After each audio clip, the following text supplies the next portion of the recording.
আমরা দ্বাদশ শ্রেণীর সেমিস্টার 3-র জন্য যে প্র্যাকটিস ক্লাস শুরু করেছিলাম, যেখানে পারুলের যে প্র্যাকটিস সেটগুলো আছে তার থেকে আমরা প্রথম এবং দ্বিতীয় সেট আলোচনা করেছিলাম। আজকে তৃতীয় সেট আলোচনা করব।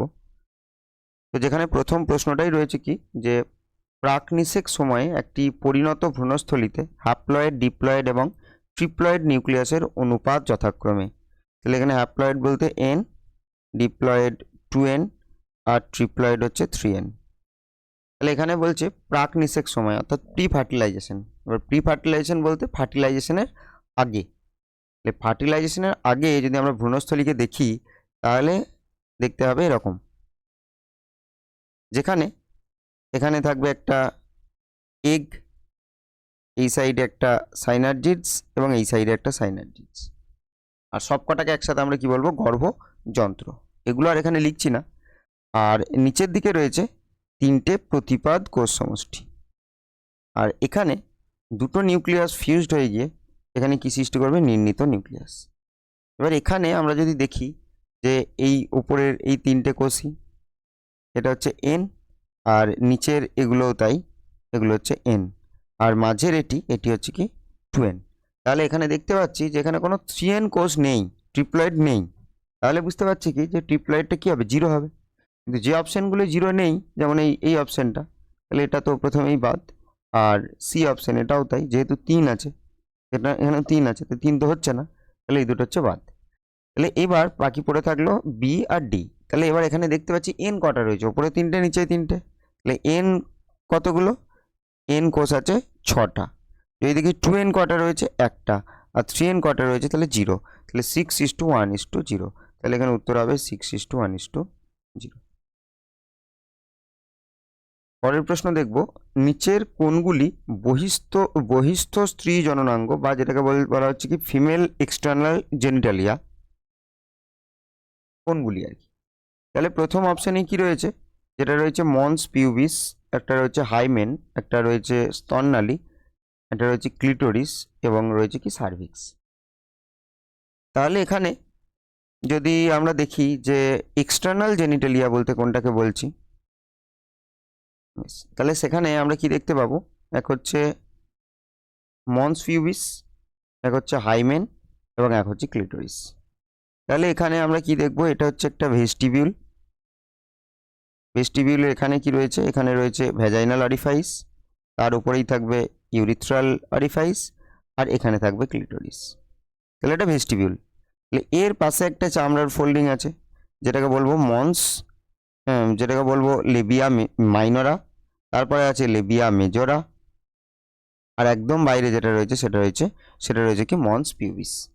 তাহলে এটা কি, এটা হচ্ছে মন্স পিউবিস। তার এটা কি, এটা লেবিয়া মেজরা, তার ভিতরে এটা কি রয়েছে, লেবিয়া মাইনরা, আর একদম এটা এটা এটা কি বলবো, ভ্যাজাইনাল অরিফাইস। আর এই যে এটা দেখতে পাচ্ছি, এটা আমরা কি বলবো, ইউরিথ্রাল অরিফাইস, আর এটা হচ্ছে ক্লিটোরিস। তাহলে এই হচ্ছে অংশ। তাহলে এখানে দেখতে পাচ্ছি এগুলোই সব জেনিটালিয়ার অংশ। তাহলে এখানে ক্লিটোরিসটা রয়েছে, এখানে আর কি দেখলাম, মন্স পিউবিস রয়েছে, আর এছাড়া এর বাইরে এই ভ্যাজাইনাল অরিফাইসের বাইরে একটা পর্দা রয়েছে, যেটাকে বলে কি হাইমেন। তাহলে এখানে হাইমেনটাও হবে। তাহলে এখানে উত্তর কি হবে, 1, 2 এবং 4। তাহলে প্রথম আছে 1, 3, 4, এটা তো হচ্ছে না। তারপর রয়েছে 1, 4, 5, না 2, 4, 5, এটাও হচ্ছে না। তারপর কি রয়েছে 1, 2, 4, হ্যাঁ এই অপশানটাই হচ্ছে উত্তর। তাহলে 1, 2 এবং 4। পরের প্রশ্ন দেখব, যৌন সংক্রমিত রোগের ক্ষেত্রে নিচের কোনটি সঠিক জোর নয়। প্রথমে কি বলছে যে সিফিলিস কোনটি সঠিক জোর নয় বলেছে, কিন্তু এটা আমাদের খেয়াল রাখতে হবে, যেখানে কিন্তু বলছে কোনটি সঠিক জোর নয়। বেশ, তাহলে এবার আমরা এখানে দেখব যে সিফিলিস বলছে চ্যাঙ্কার। তাহলে চ্যাঙ্কার বলতে যে এখানে এটা অংশ যেটা ক্ষত সৃষ্টি হবে, কিন্তু সেটাকে আমরা কি বলবো, চ্যাঙ্কার। তাহলে এখানে কি চ্যাঙ্কার বলতে এখানে কার কথা বলছে, ক্ষত, ব্যথাবিহীন ক্ষতের সৃষ্টি হয়, এটাকে চ্যাঙ্কার বলে। হ্যাঁ, সিফিলিসে কিন্তু এই জিনিসটা হয়। বেশ, তাহলে এবার যদি দেখি আমরা সিফিলিস, আগের দিনেও আলোচনা করেছিলাম যে সিফিলিস কোন ব্যাকটেরিয়ার কারণে হচ্ছে, তাহলে সেটা কি, ট্রিপোনিমা প্যালিডাম, আমি সাইডে লিখছি ট্রিপোনিমা প্যালিডাম।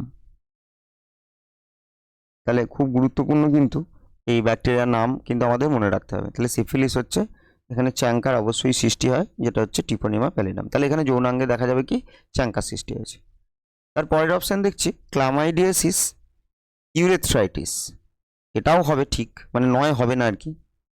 এবার ইউরেথ্রাইটিস বলতে ইউরিথ্রাতে প্রদাহ, তাহলে কি ইউরিথ্রাতে প্রদাহ, অর্থাৎ এটা কি মূত্রনালীতে প্রদাহ। হ্যাঁ, এটাও ক্লামাইডিয়াসিসের ক্ষেত্রে দেখা যাবে। এটা ক্লামাইডিয়াস ট্রাকোমাটিস। তাহলে এই ক্লামাইডিয়াস ট্রাকোমাটিস এর কারণে কিন্তু ক্লামাইডিয়াসিস হচ্ছে।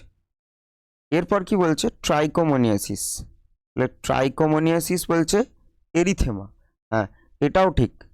তাহলে এক্ষেত্রে এরিথেমা বলতে কি দেখা যাবে যে লাল র্যাশ বলতে পারি, বা এটাকে কি বলবো লাল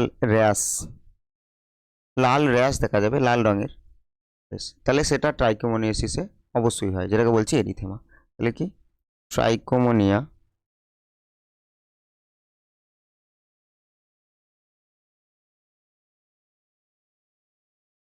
ভ্যাজিনালিস। তাহলে এখানে কি দেখা যাবে যে এক্সটার্নাল জেনিটালিয়া যে অঞ্চলটা রয়েছে, তাহলে সেখানে কিন্তু লাল রঙের র্যাশ দেখা যাবে, সেটা ট্রাইকোমোনিয়াসিসে। আর গনোরিয়াটা যার জন্য হচ্ছে সেটা হচ্ছে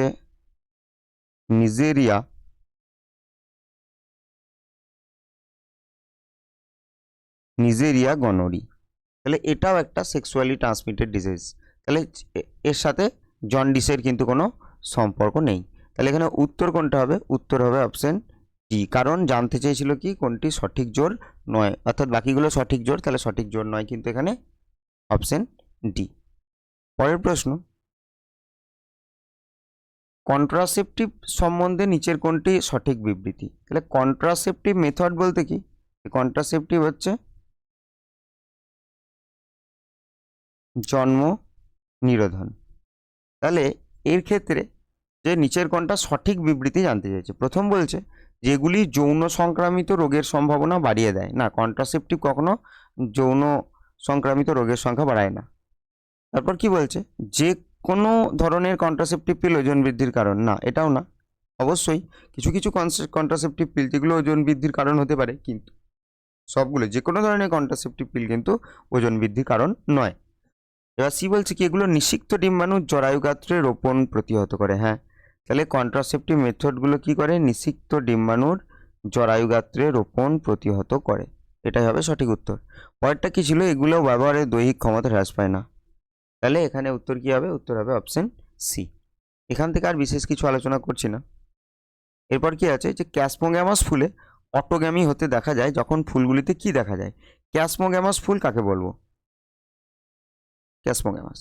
তাহলে ক্যাসমোগ্যামাস ফুল বলতে যে ফুলগুলো প্রস্ফুটিত হয়, এক হচ্ছে ক্লিস্টোগ্যামাস, একটা হচ্ছে ক্যাসমোগ্যামাস। ক্লিস্টোগ্যামাসে ফুলগুলো প্রস্ফুটিত হবে না, বদ্ধ অবস্থায় থাকবে, আর যেটা ক্যাসমোগ্যামাস হবে সেটা কিন্তু প্রস্ফুটিত হবে। তো এই ক্ষেত্রে অটোগ্যামি কখন দেখা যাবে? কখন দেখা যেতে পারে?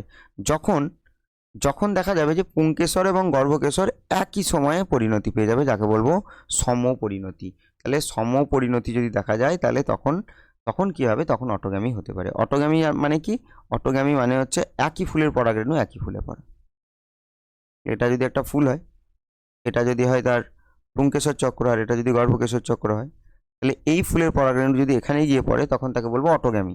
আর অবশ্যই অটোগ্যামি হতে হলে তাহলে কী হতে হবে? সমপরিণতি হতে হবে, অর্থাৎ পুংকেশর এবং গর্ভকেশর একই সময়ে পরিণতি পেতে হবে। পরের প্রশ্ন, স্ক্রোটামের তাপমাত্রা সর্বাধিক কত ডিগ্রি থাকা বাঞ্ছনীয় যার থেকে বেশি হলে ড্যাশ অবস্থার তৈরি হয়? তাহলে এবার আমরা জানি যে শুক্রাশয় দুটি স্ক্রোটাম থলিতে থাকে। তাহলে স্ক্রোটাম থলিতে কি থাকে? শুক্রাশয়। আর শুক্রাশয়ের কাজ কি? শুক্রাণু তৈরি করা। তাহলে এই যে যদি আমরা দেখি যে শুক্রাশয়টা কিন্তু আমাদের দেহের মধ্যে নেই, মানে অর্থাৎ আমরা বলতে চাইছি অ্যাবডোমিনাল ক্যাভিটিতে নেই। আমাদের দেহের যে কোর টেম্পারেচার সেটা আমরা বলতে পারি যে প্রায় 37 ডিগ্রি সেন্টিগ্রেড। এবার শুক্রাণু তৈরিতে এর থেকে 2 থেকে 3 ডিগ্রি সেন্টিগ্রেড কম তাপমাত্রার প্রয়োজন হয়, আর সেটা আইডিয়াল হবে কোথায় থাকলে? স্ক্রোটাম থলির মধ্যে। তাহলে স্ক্রোটাম থলির মধ্যে যদি থাকে তাহলে তখন সেক্ষেত্রে আইডিয়াল হবে। তো এবার এখানে কত ডিগ্রি থাকা বাঞ্ছনীয়? তাহলে এখানে 2 থেকে 3 ডিগ্রি যদি বলি, 37-এর থেকে কমিয়ে যদি দিই, তাহলে এখানে কি দেখতে পাচ্ছি? যেখানে 32, তাহলে 32 না, এটা তো হচ্ছে না। আর বলছে কি হাইপোথার্মিয়া, না হাইপো মানে থার্মিয়া মানে কম তাপমাত্রা। আচ্ছা, এর থেকে বেশি হলে কখনো হাইপো হবে না, হাইপার হবে। পরেরটা রয়েছে 32 আর স্ক্রোটাল হাইপারথার্মিয়া, এটা 32 তো হবে না। বেশ, এটা অনেকটা পার্থক্য হয়ে যাচ্ছে, প্রায় 5 ডিগ্রি কমে যাচ্ছে। বেশ, এবার বলছে 35 ডিগ্রি। হ্যাঁ, এটা 35 ডিগ্রি হতে পারে, কিন্তু এখানে দেখা যাচ্ছে স্ক্রোটাল হাইপোথার্মিয়া হবে না। যদি বেশি হয় তাহলে সেক্ষেত্রে হাইপার হবে। তাহলে এখানে উত্তর কী হবে? Option D. তাহলে অপশান ডি দেখা যাবে 35 ডিগ্রি আর স্ক্রোটাল হাইপার থার্মিয়া। তাহলে কত ডিগ্রি সর্বাধিক? কত? 35 ডিগ্রি যদি কম হয়, 35 ডিগ্রি থাকা বাঞ্ছনীয়। এবার এর থেকে যদি বেশি হয় তাহলে কি দেখা যাবে? Scrotal hyperthermia. পরের প্রশ্ন, স্পোরোপোলেনিন প্রসঙ্গে কোন বিবৃতিটি সঠিক? তাহলে কি বলছে? এক বলছে পেকটিনেজ উৎসেচক স্পোরোপোলেনিনে বিশ্লেষিত করে। স্পোরোপোলেনিনে বিশ্লেষিত করে না। তারপর কি বলছে? এক্সাইন, এটা একটা লিপিড আর কি, স্পোরোপোলেনিন একটা লিপিড। এক্সাইনে উপস্থিত রেণুরন্ধ্র স্পোরোপোলেনিন নির্মিত। এক্সাইনে, আচ্ছা রেণুরন্ধ্রে তো কিছু নেই, একটু ফাঁকা স্থান, এটাও হবে না। স্পোরোপোলেনিনের উপস্থিতির কারণে পরাগরেণুর জীবাশ্ম হিসাবে সংরক্ষিত। হ্যাঁ, স্পোরোপোলেনিন হচ্ছে এমন একটা বস্তু যেটা কিন্তু এখনো এমন কোনো আঘাত জানা নেই যেটা স্পোরোপোলেনিনকে নষ্ট করতে পারে। তাহলে এটা জীবাশ্ম সৃষ্টির কারণ হবে। আর স্পোরোপোলেনিন জলাকর্ষী পদার্থ না, এটা লিপিড দিয়ে যেহেতু তৈরি, তাহলে এটা জল বিকর্ষী পদার্থ। তাহলে এখান থেকে আমরা মনে রাখতে পারি যে এই একটা যদি পরাগ রেণু হয়, তাহলে এটা যদি আমরা ভিতরে যেটা আঁকলাম এটা ইনটাইন যদি বলি, বাইরে এটা হচ্ছে এক্সাইন, আর তার বাইরে এটা হচ্ছে রেণুরন্ধ্র। তাহলে ইনটাইন এক্সাইন থেকে আমরা আগের সেটে একটা প্রশ্ন করেছিলাম, নিশ্চয়ই মনে আছে। বেশ, তাহলে এটাকে বলছি আমরা এক্সাইন। সেখানে কিন্তু আমরা এক্সাইনেরও স্তরগুলো দেখেছিলাম, আর এই ভিতরেরটা হচ্ছে কিন্তু ইনটাইন। তাহলে এই এক্সাইন কি দিয়ে তৈরি? এক্সাইনটা তৈরি স্পোরোপোলেনিন। আর ইনটাইন যদি দেখি তাহলে এটা সেলুলোজ ও পেকটিন, এটাও কিন্তু মনে রাখতে হবে, খুব গুরুত্বপূর্ণ প্রশ্ন। তাহলে সেলুলোজ আরেকবার লিখে দিই, তাহলে কি হবে? সেলুলোজ ও পেকটিন।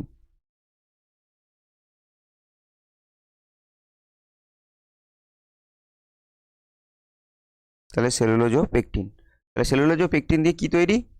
সেটা হচ্ছে ইনটাইন, অর্থাৎ অন্তর্ত্বক।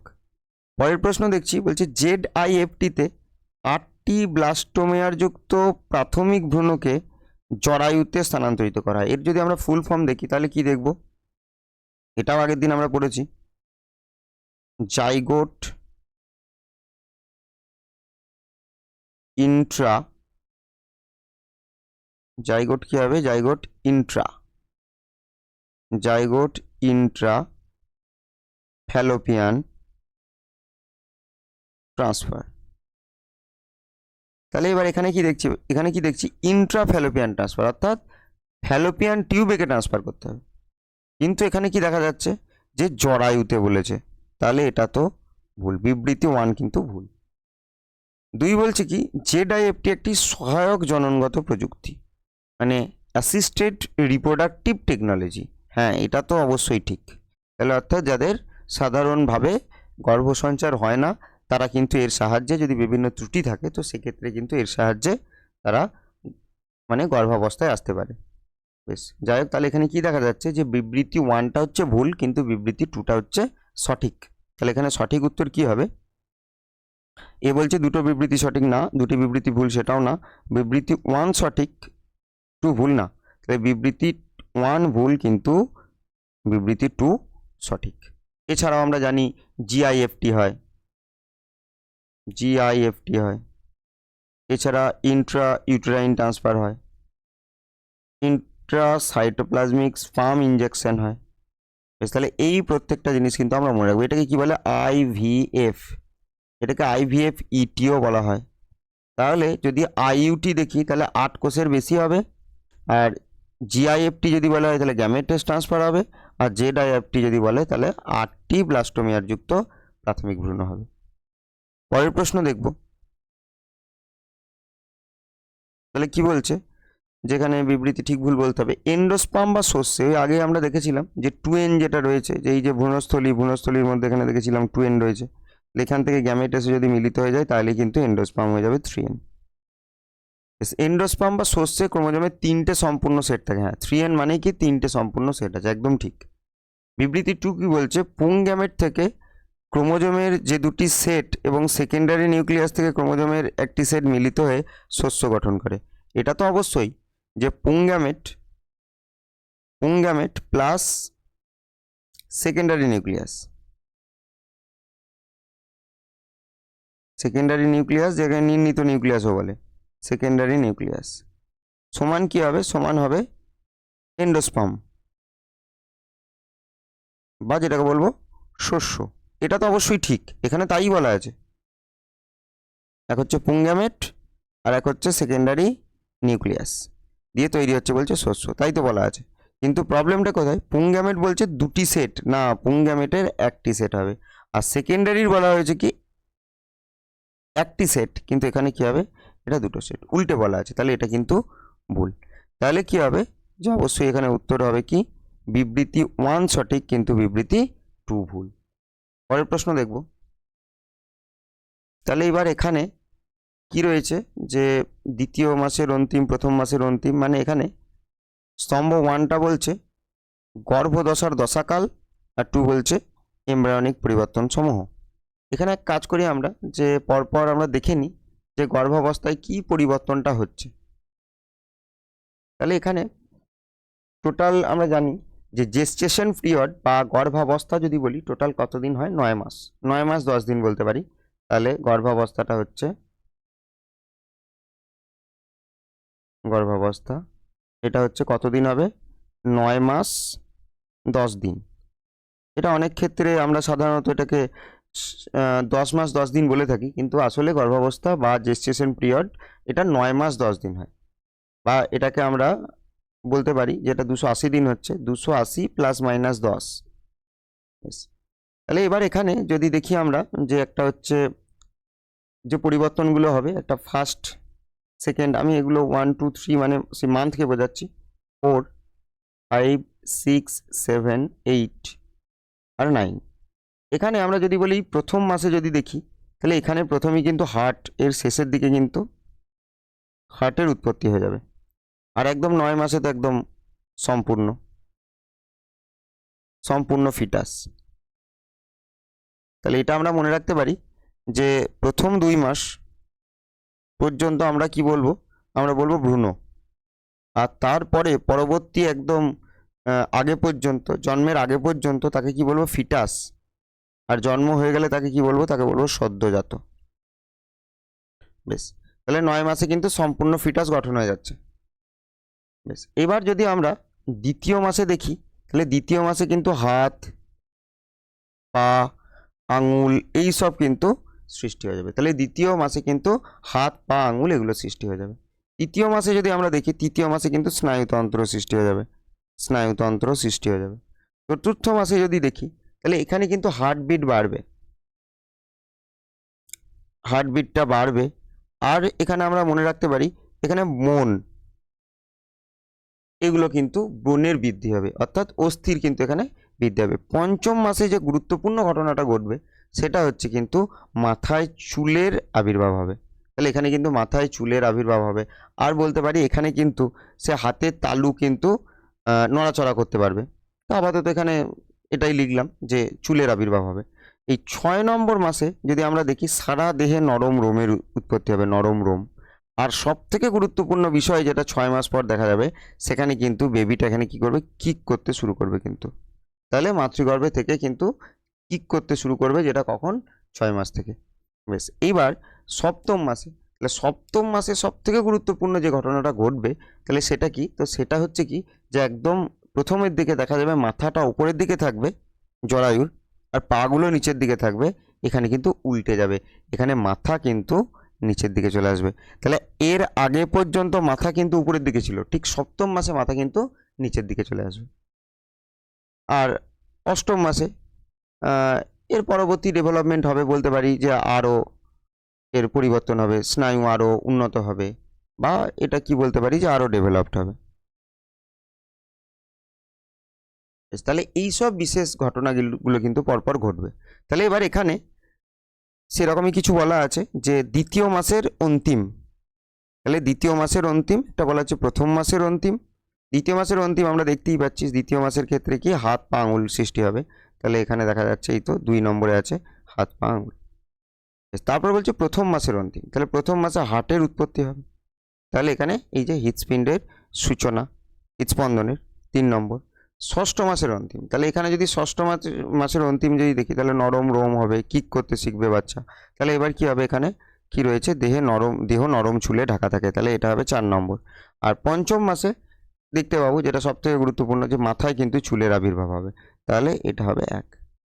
তাহলে কি দেখতে পাচ্ছি 2 3 4 1, তাহলে এখানে উত্তর হবে 2 3 4 1। অপশন হচ্ছে প্রথমেই 2 3 4 1। তাহলে এগুলো গুরুত্বপূর্ণ বিষয়, এগুলো কিন্তু অবশ্যই আমাদের মনে রাখতে হবে। তারপরে বলছে প্রদত্ত চিত্রটি শনাক্ত করে সঠিক উত্তরটি নির্বাচন করো। তাহলে এটা একটা কিসের, এই পাশের যে ছবিটা দেখানো হয়েছে, এটা একটা কন্ট্রাসেপটিভ মেথড। আর এই কন্ট্রাসেপটিভ মেথডটা কি, এই প্লাস্টিকের এরকম ছোট ছোট এই রডের মতো কিছু জিনিস, এগুলো কি হয়, বিশেষ করে বাম হাতের নিচে, এই চামড়ার নিচে এটাকে স্থাপন করে দেওয়া হয়, এই যেখানে দেখানো হয়েছে। বেশ, তাহলে এটাকে কি বলা হবে, এটাকে বলা হবে ইমপ্লান্ট কন্ট্রাসেপটিভ। তাহলে এখানে কি থাকে, এখানে কোন হরমোন থাকে, তাহলে ইমপ্লান্ট কন্ট্রাসেপটিভ আমরা যদি দেখি, তাহলে এখানে কিন্তু প্রোজেস্টেরন হরমোন থাকে। আর প্রোজেস্টেরন হরমোন যদি থাকে, তাহলে কিসে বাধা দেবে, তাহলে এই যে ইমপ্লান্ট কন্ট্রাসেপটিভ, এটা বাধা কিসে দেবে, তো বাধা দেবে হচ্ছে ওভিউলেশনে। তাহলে ওভিউলেশনে কিন্তু এটা বাধা দিচ্ছে। পরের প্রশ্ন আমরা যদি দেখি, এই মেডিকেটেড আইইউডি, কপার আইইউডি, এগুলো কিন্তু আমরা আগে দেখেছি। কপার আইইউডি যদি বলি, তাহলে এখানে বলতে পারি মাল্টিলোড 375, বা কপার টি, কপার 7 বলতে পারি। মেডিকেটেড, এটা কপার টিও মেডিকেটেড। এলএনজি বলতে পারি আমরা, হরমোনযুক্ত যদি বলি এলএনজি 20, লেভোনর্জেস্ট্রল 20, খুবই গুরুত্বপূর্ণ। সহেলি একটা কন্ট্রাসেপটিভ পিল, যেটা central drug research institute Lucknow, এটা কিন্তু প্রথম এটা তৈরি করেছিল। বেশ, এবার কি বলছে, যে শুক্রাণু যে পথে পরিবাহিত হয় তার সঠিক ক্রমটি নির্বাচন করো। প্রথমে রয়েছে শুক্রাশয়, হ্যাঁ শুক্রাশয় থেকে বলছে নিক্ষেপণ নালী, না নিক্ষেপণ নালী, বা যেটাকে বলবো ইজাকুলেটরি ডাক্ট, ইজাকুলেটরি। তাহলে ইজাকুলেটরি ডাক্ট এটা কোথায় থাকবে, ইজাকুলেটরি ডাক্ট আমরা ধরে নিচ্ছি এদিকে একটা ভাঁজ ডিফারেন্স এসছে, এদিকে একটা ভাঁজ ডিফারেন্স এসছে, আর এখানে একটা সেমিনাল ভেসিকাল আছে, এখানে একটা সেমিনাল ভেসিকাল আছে, এর একটা নালী, এর একটা নালী, আর এই যে ভাঁজ ডিফারেন্সের নালী, এই দুটো যখন একসাথে মিলিত হবে, এই স্থানটাকে আমরা কি বলবো, এই স্থানটা কি বলবো, ইজাকুলেটরি ডাক্ট। বেশ, তাহলে এটা তো অনেক পরে থাকবে, শুক্রাশয়ের পরে তো এটা থাকছেই না, তাহলে এই অপশনটা হচ্ছে না। তারপর কি বলছে, শুক্রাশয়ের পরে ভাষা ইফারেন্সিয়া, শুক্রাশয়ের পর ভাষা ইফারেন্সিয়া, তারপরে এপিডিডাইমিস, তারপরে ভাস ডিফারেন্স, তারপরে রেটিটেস্টিস, না রেটিটেস্টিস তো অনেক আগে থাকবে, এটার জন্য এখানে হচ্ছে না। তারপরে কি বলছে, শুক্রাশয় থেকে ভাষা ইফারেন্সিয়া, তারপরে রেটিটেস্টিস, না এটাও হচ্ছে না। তাহলে তো বোঝা যাচ্ছে পরিষ্কার যে এখানে উত্তর হবে অপশন ডি। তাহলে আমরা দেখে নিই যে কী কী রয়েছে পরপর। তাহলে প্রথমে কি রয়েছে এখানে, শুক্রাশয়। হ্যাঁ, শুক্রাশয় থেকে আমরা জানি যে শুক্রাশয়ের যে সেমিনিফেরাস টিউবিউল আছে, তো সেখান থেকে সেটা যখন লোবিউল থেকে নালীটা বেরোচ্ছে, তখন ওই যে একটা রিজু নালিকা যেটা রয়েছে, তাহলে সেটাকে বলবো টিউবিউলি রেক্টি বা রিজু নালিকা। তারপরে সেখান থেকে কোথায় যাবে, রেটিটেস্টিস, রেটিটেস্টিসের পর কি যাবে, ভাষা ইফারেন্সিয়া। এটা কটা থাকবে, ভাষা ইফারেন্সিয়ার সংখ্যা কিন্তু 15 থেকে 20টা, আর এটা একটা শুক্রাশয়। আর রেটিটেস্টিস তো জালকাকার গঠন, এর আগে যেটা টিউবিউলাই রেক্টাই বলছিলাম, সেখানে কিন্তু টোটাল 250 থেকে 300টা রয়েছে, কারণ 250 থেকে 300টা লোবিউল আছে। এপিডিডাইমিস, এটা তো সংখ্যা একটাই, একটা শুক্রাশয়। ভাস ডিফারেন্স, এটা একটা শুক্রাশয় একটা, আর নিক্ষেপণ নালী, তারপরে এটা নিক্ষেপণ নালী তৈরি করছে, তারপর ইউরিথ্রা বা যেটাকে বলবো মূত্র জননালী। পুরুষদের ক্ষেত্রে কিন্তু ইউরিথ্রা দিয়ে মূত্র এবং সিমেন উভয়ই নির্গত হয়, কিন্তু স্ত্রীদের ক্ষেত্রে কিন্তু শুধুমাত্র মূত্র নির্গত হয় ইউরিথ্রা দিয়ে। তাহলে এখানে উত্তর কি হলো? Option D. পরের প্রশ্ন দেখব, নিচের বক্তব্য দুটির মধ্যে বিবৃতি এ আর একটা কারণ বলা আছে। আচ্ছা, এখানে অ্যাসারশন আর রিজন বলা আছে, এবার সেই অনুযায়ী উত্তর দিতে হবে। বলছে নিষেক ব্যতীত অঙ্গজ বা অযৌন জননকে অ্যাপোমিক্সিস বলে। হ্যাঁ, নিষেক ছাড়া যদি জনন ঘটানো হয় তাহলে অবশ্যই তাকে বলবো অ্যাপোমিক্সিস। বলছে অ্যাপোমিক্সিসের সময় সমধর্মী দুটি উদ্ভিদের, বেশ যেহেতু এটা একটা অযৌন জনন পদ্ধতি, তাহলে এখানে দুটি জীবের কোনো ব্যাপারই থাকবে না। তাহলে দুটি জীবের ব্যাপার কখনো থাকবে? যৌন জননে। তাহলে অযৌন জননে তো এই ব্যাপারটা থাকছে না। তাহলে এখানে রিজন কিন্তু ভুল। তাহলে কোনটা ঠিক? অ্যাসারশন ঠিক। তাহলে এখানে উত্তর হবে অপশন সি, এ সঠিক কিন্তু আর ভুল।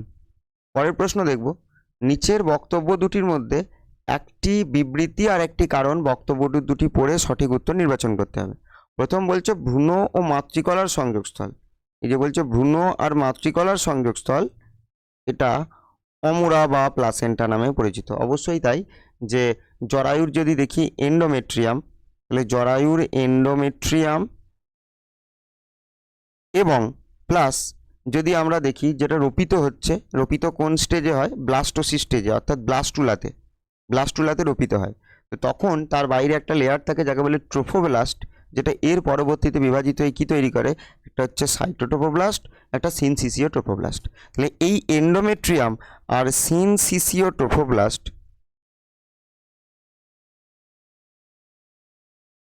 এরা দুজন মিলে তৈরি করে কিন্তু প্লাসেন্টা। কোথায় গেল? হ্যাঁ, এরা তৈরি করে প্লাসেন্টা। বেশ, তাহলে এটা তো ঠিক, প্রথমটা ঠিক অবশ্যই। তাহলে ভ্রূণের অংশটা কি? ভ্রূণের অংশটা হচ্ছে সিনসিটিওট্রোফোব্লাস্ট, আর মাতৃকলার অংশ কোনটা? এন্ডোমেট্রিয়াম। বেশ, এবার বলছে মানুষের প্লাসেন্টা গোলাকার ও স্ফীত হয় না, এটা ঠিক নয়। তাহলে মানুষের প্লাসেন্টা যদি বলি তাহলে ফ্ল্যাট ডিস্ক শেপেড, অর্থাৎ এটাকে আমরা বলতে পারি যে চ্যাপটা চাকতির মতো। তাহলে চ্যাপটা চাকতির মতো হচ্ছে চ্যাপটা চাকতি। তাহলে এটা কিন্তু ভুল। তাহলে এখানে দেখা যাচ্ছে অ্যাসারশন ঠিক কিন্তু রিজন ভুল। তাহলে এখানে কি দেখব? এই যে অ্যাসারশন সঠিক কিন্তু রিজন ভুল। বেশ, পরের প্রশ্ন দেখব, নিচের বক্তব্য দুটির মধ্যে একটি অ্যাসারশন একটি রিজন, ওই একই অ্যাসারশন রিজন।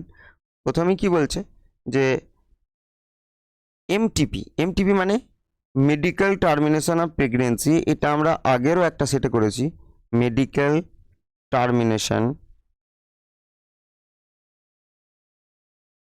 Of pregnancy. তাহলে এটা আমরা জানি যে এটা পারমিশন দেওয়া হয় 20 সপ্তাহ পর্যন্ত, হ্যাঁ। আর কখনো কখনো এটা কিন্তু কোনো বিশেষ ক্ষেত্রে এটা ম্যাক্সিমাম 24 সপ্তাহ পর্যন্ত পারমিশন দেওয়া যেতে পারে, কিন্তু সাধারণত কত? 20 সপ্তাহ পর্যন্ত। তাহলে এমটিপি বা গর্ভাবস্থার প্রাক সমাপ্তিকে বলপূর্বক পদ্ধতিও বলা হয়। হ্যাঁ, বেশ, তাহলে বলপূর্বক কী করছে? গর্ভ অবস্থাটাকে কী করে দেওয়া হয়েছে? টার্মিনেশন করে দেওয়া হচ্ছে, তাই জন্য এটাকে বলপূর্বক পদ্ধতিও বলা হয়। আর কারণ হচ্ছে কি, 1972 সালের 1 এপ্রিল থেকে এমটিপি আইনগতভাবে কার্যকর হয়। হ্যাঁ ঠিক, এটা অবশ্যই এটা ঠিক, কিন্তু এর সঠিক ব্যাখ্যা কিন্তু নয়।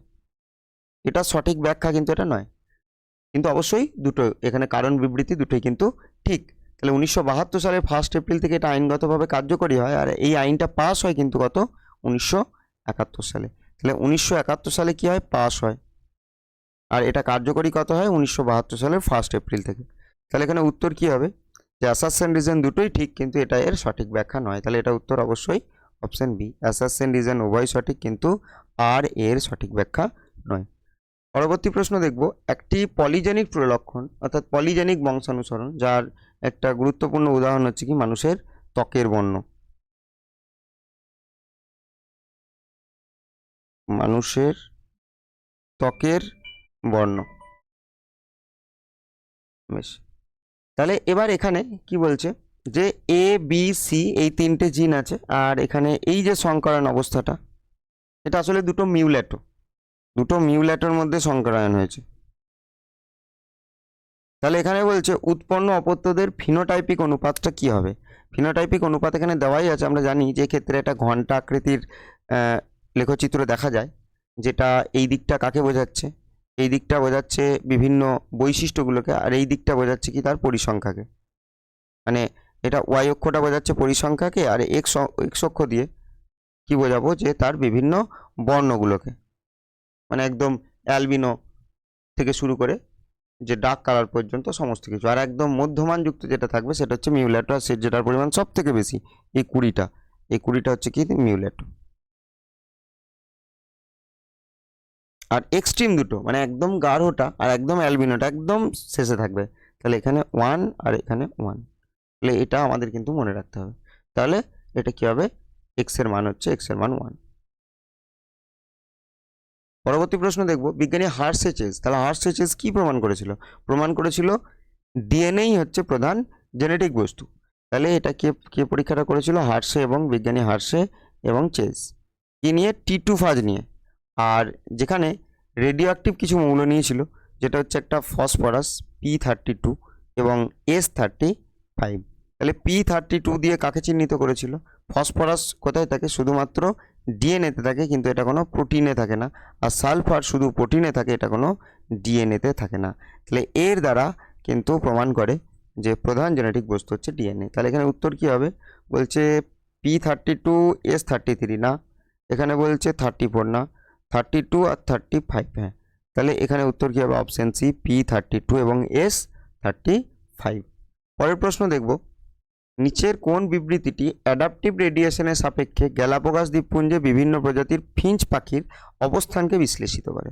অর্থাৎ এই যে আমরা অ্যাডাপটিভ রেডিয়েশন বা যেটাকে আমরা বাংলায় বলতে পারি যে অভিযোজনগত বিকিরণ, এই যে অ্যাডাপটিভ রেডিয়েশন, তো এটাকে প্রথম পর্যবেক্ষণ করে গ্যালাপাগোস আইল্যান্ডে হচ্ছে ডারউইন।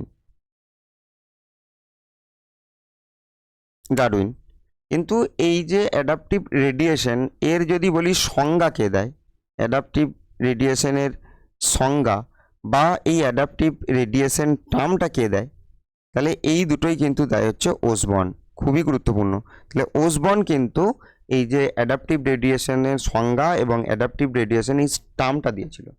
আর এটাকে ব্যাখ্যা করেছিল কিন্তু অবশ্যই ডারউইন, পর্যবেক্ষণ করেছিল। আচ্ছা, তাহলে সেখানে ফিঞ্চ পাখি, তাহলে ফিঞ্চ পাখি ওখানে যে গ্যালাপাগোস আইল্যান্ডে যে 13টা দ্বীপ, 13টা দ্বীপে 13টা আলাদা আলাদা ধরনের ফিঞ্চ আছে এবং একটা আছে কোকোস আইল্যান্ডে। সেটা বলছে অভিসারী বিবর্তনের একটা উদাহরণ। না, এটা মোটেই অভিসারী নয়, এটা অপসারী। তারা একটা জায়গায় ছিল, সেখান থেকে বিভিন্ন জায়গায় ছড়িয়ে পড়ছে। ওই কারণেই তো একটা ফিঞ্চ পাখি থেকে, একটা প্রজাতি থেকে 14টা প্রজাতির সৃষ্টি হয়েছে, ছড়িয়ে পড়ার কারণে। বিভিন্ন খাদ্যের উৎসের সঙ্গে অভিযোজনের কারণে চঞ্চুর আকার ও আকৃতি পরিবর্তন হয়। অবশ্যই খাদ্যাভ্যাস যেরকম হবে সেরকম চঞ্চুর আকার ও আয়তন পরিবর্তিত হবে। তাহলে এখানে ফিঞ্চ পাখির যে বৈশিষ্ট্যগুলো আমরা দেখতে পাবো, এক হচ্ছে তাদের দেহের আকার, এর বিশেষ পার্থক্য আমরা দেখতে পাবো প্রত্যেকটা ফিঞ্চের। চঞ্চুর আকৃতি, শুধু চঞ্চু লিখে দিলাম, চঞ্চুর আকার, বেশ। আর 3 নম্বর যেটা দেখতে পাবো সেটা হচ্ছে খাদ্যাভ্যাস। তাহলে এর ওপর ভিত্তি করে কিন্তু যত ফিঞ্চ পাখি কিন্তু উৎপত্তি হয়েছে। পরের প্রশ্ন কি বলছে, টুল মেকার হিসাবে পরিচিত প্রজাতিটি। টুল মেকার মানে যারা প্রথম অস্ত্র বানাতে শিখেছিল, সেটা কারা? সেটা হচ্ছে হোমো হ্যাবিলিস। তাহলে হোমো হ্যাবিলিস। তাহলে এখানে মানুষের যে বিবর্তন, সেখানে যদি একদম শুরু করি আমরা প্যারাপিথেকাস থেকে, প্যারাপিথেকাস থেকে এসেছিল ড্রায়োপিথেকাস, ড্রায়োপিথেকাস থেকে এসেছিল র্যামাপিথেকাস, সেখান থেকে অস্ট্রালোপিথেকাস, তারপরে হোমো হ্যাবিলিস, হোমো ইরেক্টাস, নিয়েনডার্থাল মানব, তারপর ক্রোম্যাগনন মানব, তারপরে হচ্ছে আধুনিক হোমোসেপিয়েন্স। এই সিকোয়েন্সটা আমি আর লিখলাম না, কিন্তু এখান থেকে আমরা মনে রাখবো যে হোমো হ্যাবিলিসটা কিন্তু টুল মেকার, এরা প্রথম অস্ত্র বানাতে শিখেছিল। আরেকটা গুরুত্বপূর্ণ বিষয় এদের কাছ থেকে, এরা কিন্তু দ্বিপদ গমনে সক্ষম। তাহলে প্রকৃতপক্ষে কিন্তু দ্বিপদ গমন প্রকৃতপক্ষে যারা করছে তারা হচ্ছে হোমো হ্যাবিলিস। এরপর থেকে সবাই করবে। হোমো ইরেক্টাসের ক্ষেত্রে একটা বিশেষ কথা যদি আমরা মনে রাখি, এরা কিন্তু আগুনের ব্যবহার শিখেছিল। তাহলে আগুনের ব্যবহার ফার্স্ট শিখেছিল কিন্তু হোমো ইরেক্টাস। বেশ, এরপরে দেখবো কি 2.4 কিলো বেস পেয়ার। তাহলে কিলো বেস পেয়ার 2.4 বলতে এটাকে 1000 দিয়ে গুণ করব। তাহলে কি হবে 2.4, তাহলে একে গুণ করতে হবে কত দিয়ে? এটা কিলো বেস পেয়ার বলছে, তাহলে 1000 দিয়ে গুণ করতে হবে। তাহলে এখানে মোট দাঁড়াবে কি 2400 বেস পেয়ার। তাহলে 2400 বেস পেয়ার আছে, সেটা একটা ডিএনএ। সেখানে 780টি গুয়ানিন আছে। আমরা জানি জি এর সাথে সি ট্রিপল বন্ডের দ্বারা জোড়া থাকবে, আর এর সাথে টি ডবল বন্ডের দ্বারা থাকবে। তাহলে টোটাল 2400 আছে। আর এখানে গুয়ানিন বলছে 740। তাহলে 740 যদি গুয়ানিন হয়, তাহলে 740 কী হবে? সাইটোসিন। তাহলে 700 700 1400 আর 80 40 40 80। তার মানে মোটামুটি 1480 হচ্ছে। তাহলে 2400-র মধ্যে আমরা এখানে 1480 বিয়োগ দেবো। তাহলে ততগুলো জিসি রয়েছে, তাহলে এখানে 0, 8 আর 2 10, আর থাকলে 1 4 5 আর 9 14, হ্যাঁ তাহলে টোটাল 920টা বাকি থাকছে। এই 920টা এটা অ্যাডেনিন আর থাইমিন আছে, তাহলে এটাকে আমাদের কি করতে হবে, 2 দিয়ে ভাগ করে দিতে হবে। তাহলে এটা যদি 2 দিয়ে ভাগ করি তাহলে 2 4 8 আর 2 6 12 0, তাহলে কত, 460। তাহলে এখানে উত্তর কি হবে, উত্তর হবে 460, হ্যাঁ 460। তাহলে উত্তর হবে কি 460।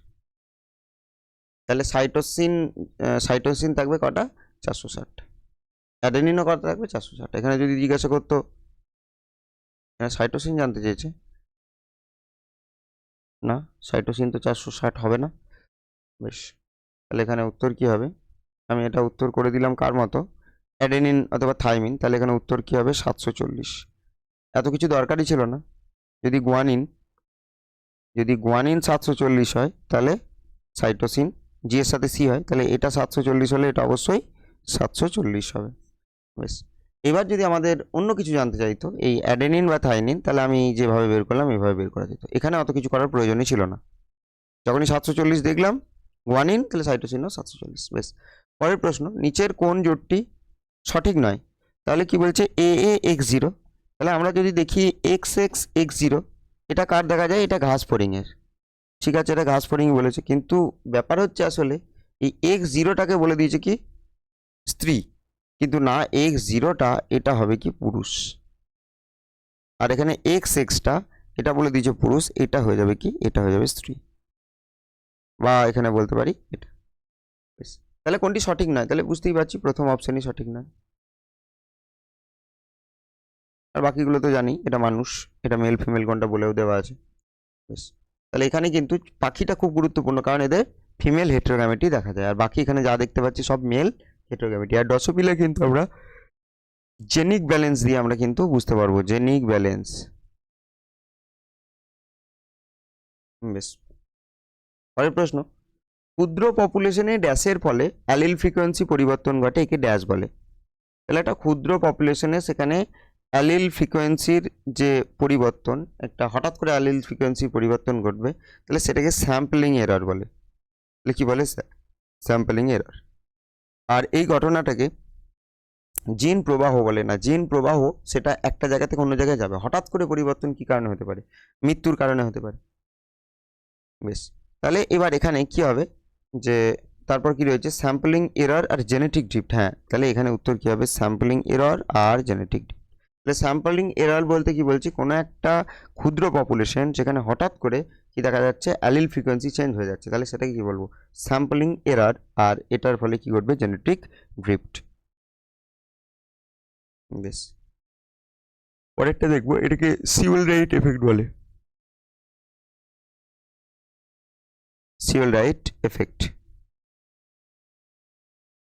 বেশ, তারপরে হচ্ছে কি, বহুজিনীয় উত্তরাধিকার, মানে একটু আগে আমরা দেখলাম পলিজেনিক বংশানুসরণের ক্ষেত্রে অ্যাডিটিভ অ্যালিলের গুণগত পরিমাণ, না এটা আমরা জানি যে এটা তো মোটেই হবে না, গুণগত হবে না, কি হয় এটা পরিমাণগত, পরিমাণগত। তাহলে পলিজেনিক বংশানুসরণটা কি দেখায়, পরিমাণগত, অর্থাৎ যত বেশি প্রকার অ্যালিল থাকবে তার বৈশিষ্ট্য তত বেশি প্রকাশ পাবে। যেমন আমরা যদি মটর গাছের ক্ষেত্রে দেখি, বলি বড়টি বড়টি আছে আর বড়টি ছোটটি আছে, দুটোই লম্বা, কিন্তু কখনোই বলতে পারবো না যেটা বেশি লম্বা কারণ দুটো বড়টি আছে, আর এটা কম লম্বা কারণ দুটো ছোটি আছে, না এটা গুণগত মানে একটা প্রভাব দেখাচ্ছে। কিন্তু এখানে যদি আমরা এই যে ক্ষেত্রে পলিজেনিক বংশানুসরণ বলছি, তো এই ক্ষেত্রে যদি বড় এ বড় এ বড় বি বড় বি বড় সি, এটা বেশি প্রভাব দেখা দেবে এর থেকে, হিসাব মতো। তাহলে এখানে একটা বড় এ আছে, বড় বি আছে, বড় সি আছে, এটার এটা একই হওয়ার কথা ছিল, কিন্তু এটা একই হবে না, কারণ এখানে বেশি সংখ্যক ক্রোকোডাইল আছে, এখানে কম সংখ্যক আছে। তাহলে এটা গাঢ় কালো হবে, আর এটা কি হবে, এটা মিউলেট হবে, নিচেটা একটু আগেই বললাম। আর বহুজনীয় উত্তরাধিকার মেন্ডেলের বিচ্যুতির হিসাবে পরিগণিত, অবশ্যই এটা মেন্ডেলের একটা বিচ্যুতি। তাহলে এখানে উত্তর কি হবে, দুটি বিবৃতি ভুল, না দুটি বিবৃতি সঠিক, তাও না, বিবৃতি এক হচ্ছে সঠিক, দুই ভুল, না বিবৃতি এক ভুল কিন্তু দুই সঠিক। পরের প্রশ্ন কি দিয়েছে, এখানে অনেকগুলো স্টেটমেন্ট দিয়েছে, 6টা, সেখান থেকে বলতে হবে ঠিক ভুল বাছাই করতে হবে। বেলে পাথরের মতো ছিদ্রযুক্ত পাথরের ছাঁচ জাতীয় জীবাশ্ম পাওয়া যায়, হ্যাঁ জানি আমরা পাললিক স্থলে জীবাশ্ম পাওয়া যায়। উভচর থেকে সরীসৃপের উদ্ভব একটি অবনয়নশীল পরিবর্তন। না, এটা মোটেই অবনয়নশীল নয়। অবনয়নশীল মানে অবনতি ঘটছে, না অবনতি ঘটছে না, উন্নতি ঘটছে। উভচর থেকে সরীসৃপে যাচ্ছে। উভচরের আমরা দেখবো 3টে হৃৎপিণ্ডের প্রকোষ্ঠ, কিন্তু সরীসৃপের দেখবো 3টেই আছে। কিন্তু দেখবো কি যে নিলয়টা অর্ধ বিভক্ত হয়ে গেছে, এটাকে আমরা 3.5 বলতে পারি। তাহলে পরিষ্কার বুঝতে পারছি এখান থেকে এটা কি হচ্ছে, উন্নতি হচ্ছে। তাহলে এটা অবশ্যই কিন্তু অবনয়নশীল নয়, উন্নয়নশীল একটা বিবর্তন। তাহলে এটা ভুল। ইকুয়াসে অগ্র পশ্চাৎপদের তৃতীয় আঙুলটা হচ্ছে খুরদের আবৃত। হ্যাঁ অবশ্যই তৃতীয় আঙুলটা কিন্তু খুরের উৎপত্তি হয়েছে। হার্ডি-উইনবার্গ নীতি মেনে চলা কোনো পপুলেশনের ক্ষেত্রে অভিব্যক্তি ঘটে না, অবশ্যই তাই। যে হার্ডি-উইনবার্গ কিন্তু একটা নির্দিষ্ট একটা শর্ত মেনে চললে তবে সেটা কিন্তু হার্ডি-উইনবার্গ নীতি মেনে চলে, যেখানে কি বলবো যে মিউটেশন সৃষ্টির যত উপায় রয়েছে প্রত্যেকটা যদি অনুপস্থিত থাকে তাহলে কিন্তু সেটা হার্ডি-উইনবার্গ নীতি মেনে চলবে, সেক্ষেত্রে অভিব্যক্তি ঘটবে না, এটা তো ঠিক। আবশ্যকীয় দ্বিপদ গমন হোমোনিনিদের সংজ্ঞায়িত বৈশিষ্ট্য। হ্যাঁ হোমোনিমি, তাহলে হোমোনিমিদের সংজ্ঞায়িত বৈশিষ্ট্য, যেটা আমরা কি দেখতে পাচ্ছি যে ওই যে হোমো হ্যাবিলিস, ওই হোমো যেখান থেকে শুরু হয়েছে সেখান থেকে কিন্তু দ্বিপদ গমন শুরু হয়েছে, এটাও ঠিক। তাসমানিয়ান নেকড়ে, তাসমানিয়ান নেকড়ে আর প্লাসেন্টাল নেকড়ে, তাহলে এই দুটো যদি দেখি, তাসমানিয়ান নেকড়ে যেটা রয়েছে এদের কিন্তু মারসুপিয়াম আছে। মারসুপিয়াম মানে এদের কিন্তু প্লাসেন্টা গঠিত হয়নি, প্রকৃত প্লাসেন্টা গঠিত হয়নি। এদের সন্তান যখন ভূমিষ্ঠ হয় তখন কিন্তু এদের সন্তান কি বলতে পারি যে একদম পরিণত নয়। তো তাদের জন্য একটা বিশেষ থলি আছে, যেই থলিতে কিন্তু তারা তাকে রেখে দেয়। প্লাসেন্টার নেকড়ে মানে বুঝতেই পারছি এখান থেকে প্লাসেন্টা গঠন হয়ে যাবে একদম উন্নত। তাহলে এটা অভিসারী বিবর্তনের নির্দেশ করে। হ্যাঁ অবশ্যই অভিসারী বিবর্তন। অভিসারী মানে দুটো আলাদা আলাদা বৈশিষ্ট্যের, তাদের কিন্তু বাহ্যিক গঠন একই রকম। তাহলে তাসমানিয়ান নেকড়ে এর কিন্তু মার্সুপিয়াম আছে, আর প্লাসেন্টান যে নেকড়ে আছে তার কিন্তু মার্সুপিয়াম নেই, কিন্তু বাইরে থেকে দেখতে তারা দুজন একই রকম। তাহলে এদের কি অভিসারী বিবর্তন, বা এটা বলতে পারি এদের কিন্তু সমস্ত অঙ্গ বর্তমান। সমস্ত কেন হবে, তবে সমবৃত্তীয়।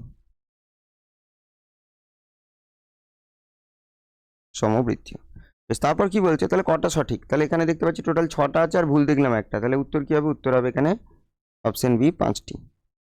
বেশ, এবার কি বলছে, ইকোয়ালাইয়ের ক্ষেত্রে টি এ এ টি এ টি টি, তাহলে এখানে তো অবশ্যই ভুল আছে, এটা ভুল আছে। কি হওয়ার কথা ছিল, এটাকে প্রিম্নো বক্স বলছে, কি হওয়ার কথা ছিল,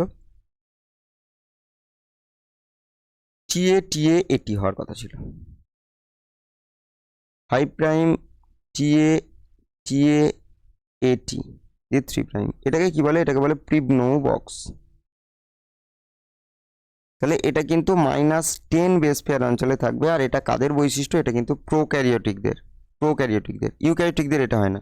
ইউক্যারিওটিকদের কি হয়, টি এ